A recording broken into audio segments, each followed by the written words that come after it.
દ્વારકામાં પગપાળા સંઘના 80 લોકોને ફૂડ પોઈઝનિંગ થયું છે। સુરેન્દ્રનગરના સંઘના લોકોને ફૂડ પોઈઝનિંગ થયું। તમામ લોકો ખંભાળિયા હોસ્પિટલમાં સારવાર હેઠળ છે।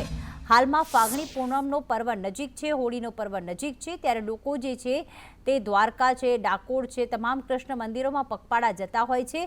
ત્યારે દ્વારકા પગપાળા સંઘ જે સુરેન્દ્રનગરનો એક સંઘ જઈ રહ્યો હતો તેમને ફૂડ પોઈઝનિંગની અસર થઈ। 80 લોકો જેટલા છે જેમને ઝાડા ઉલટી થઈ ગયા હતા। ત્યારે હાલમાં ખંભાળિયાથી 5 કિલોમીટર દૂર આ સંઘના લોકોને ફૂડ પોઈઝનિંગ થતા તમામને ખંભાળિયા હોસ્પિટલ ખસેડવામાં આવ્યા છે। જે જમવાનું હતું એમાં જાતે રસોડું કરેલ અમે અને એમાંથી અમને કંઈક રાત્રે જમવામાં તકલીફ થઈ હતી।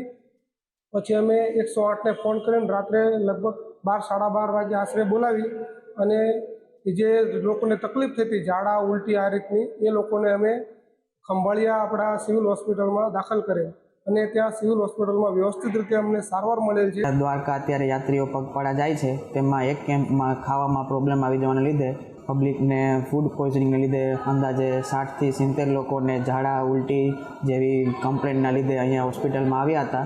સારવારમાં ઇન્જેક્શન પાઇન્ટ એટલે કે બાટલા બધું ચડાવી અને તેમની સારવાર કરવામાં આવી છે અને જેના લીધે અત્યારે સવારે વધારે પૂરતા બધી પબ્લિકને અત્યારે સારું છે અને સ્વસ્થ થવા લાગ્યા છે, જેમાં આપણા હોસ્પિટલના સ્ટાફ અને ડૉક્ટરોએ ખૂબ સારી રીતે સેવા આપી છે।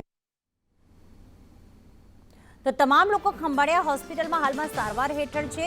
આપને જણાવી દઈએ કે ફાગણી પૂનમનો પર્વ નજીક આવતા દ્વારકા ડાકોર લોકો ચાલતા જતા હોય છે, પણ આમાં એવી પણ માહિતી મળી રહી છે કે જે 80 લોકોએ ભોજન આરોગ્ય હતું તે રાત્રિના પોતે જ બનાવ્યું હતું।